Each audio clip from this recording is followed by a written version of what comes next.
Welcome students, জ্ঞানজ্যোতি coaching সেন্টারের পক্ষ থেকে তোমাদের সকলকে আরো একবার স্বাগত। এর আগের দিনে আমি তোমাদের যে টপিকটা শুরু করেছিলাম, কৈশোরকালীন বিকাশজনিত বৈশিষ্ট্য, ডেভেলপমেন্টাল ক্যারেক্টারিস্টিক্স অফ অ্যাডোলেসেন্স, সেটার কিন্তু প্রত্যেকটি বিকাশ আমি আলোচনা করিয়ে দিয়েছিলাম। শুধু একটি মাত্র বিকাশ ছিল, নৈতিক বিকাশ, যেটা বাকি ছিল, সেটাই নিয়ে কিন্তু আজকে আমাদের ক্লাস। ঠিক আছে, তোমরা যারা ক্যামেরার ওপাশ থেকে দেখছো এবং তোমাদের জানা নেই যে জ্ঞানজ্যোতি কোচিং সেন্টারের সাথে যুক্ত কি করে হবে, আমি তাদেরকে আজকে একটা ছোট্ট সলিউশন বলে দিচ্ছি। দেখো কর্নারে এখানে তোমরা দুটো নাম্বার দেখতে পাচ্ছ। এই নাম্বার দুটি হলো আমাদের জ্ঞানজ্যোতি কোচিং সেন্টার হেল্পলাইন নাম্বার। এই দুটি নাম্বারের মধ্যে যে কোনো একটি নাম্বারে কল করে কিন্তু তোমরা অনায়াসে আমাদের সাথে যুক্ত হয়ে যেতে পারছো এবং খুব সামান্য কোর্স ফির বিনিময়ে কিন্তু একটা কোয়ালিটি কোর্স তোমরা পেয়ে যাচ্ছ। কোর্স ফি রাখা হয়েছে 999 টাকা এবং কোর্স ডিউরেশন রয়েছে কিন্তু 6 মান্থসের।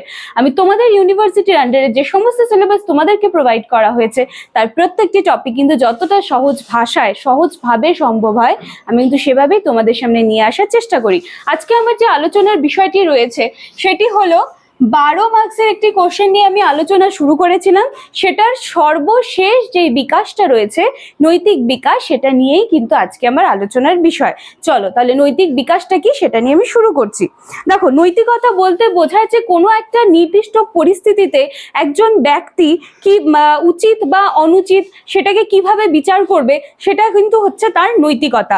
এবার এই ক্ষেত্রে কোহলবার্গের তত্ত্ব অনুসারে নৈতিকতার কিন্তু 3টা পর্যায় রয়েছে। দেখো আমি এখানে একটু লেখার চেষ্টা করেছি। প্রথম পর্যায়ে রয়েছে প্রাক সংস্কারমূলক পর্যায়, দ্বিতীয় পর্যায়ে রয়েছে সংস্কার প্রভাবিত পর্যায় এবং তৃতীয় পর্যায়ে রয়েছে সংস্কার মুক্ত পর্যায়। তাহলে প্রথম পর্যায়ে যেটা বলেছে প্রাক সংস্কার মুক্ত পর্যায়, এই জিনিসটা কি? এটা হচ্ছে ব্যক্তি নিজের ভালো মন্দ কিন্তু বিচার করতে পারে। প্রথম পর্যায়ে ব্যক্তি নিজের ভালো মন্দ বিচার করতে পারছে। পরবর্তী পর্যায়ে সংস্কার প্রভাবিত পর্যায়ে, এই পর্যায়ে এসে ব্যক্তি, সমাজ, রাষ্ট্র এই সমস্ত কিছুর প্রতি কিন্তু আনুগত্যের ভিত্তিতে ঠিক বা ভুল এই জিনিসটা কিন্তু বিচার করতে পারছে। এবং সর্বশেষে থাকছে হচ্ছে সংস্কার মুক্ত পর্যায় বা শেষ পর্যায়ে বলতে পারো। এখানে ব্যক্তি নিজের নীতি দ্বারা ঠিক বা ভুল কিন্তু বিচার করতে পারে। ঠিক আছে, তাহলে এই যে নৈতিক বিকাশের যে 3টা পর্যায় বললাম, এই 3টা পর্যায় কিন্তু কোহলবার্গের তত্ত্ব অনুসারে 3টি পর্যায় রয়েছে। এছাড়াও মর্গানের মতে কৈশোরকালে ব্যক্তিরা কিন্তু এই যে সংস্কার মুক্ত পর্যায়ে প্রবেশ করে। এই সময় দেখা যায় যে অনেক ছেলেমেয়ে কিন্তু নিজেদের নৈতিকতার যেই বিষয়টা রয়েছে সেটা কিন্তু সঠিকভাবে প্রকাশ করতে পারে না, বা দেখা যাচ্ছে এই যে উল্লেখিত যে 3টা পর্যায় বললাম, এই 3টা পর্যায় প্রকাশ করতে কিন্তু ছেলেমেয়েরা এই সময় ব্যর্থ হয়।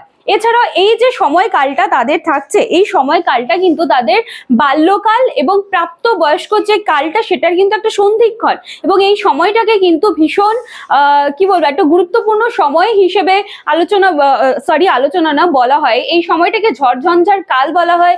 এই সময় ছেলে মেয়েদের মধ্যে আবেগ বলো বা নানান ধরনের যে ইমোশনাল জিনিসগুলো আছে, ইমোশনাল তো থাকলোই, এর সাথে দৈহিক বিকাশ, এরকম নানান ধরনের যে চেঞ্জেস আসছে সেগুলো কিন্তু হঠাৎ করেই আসে।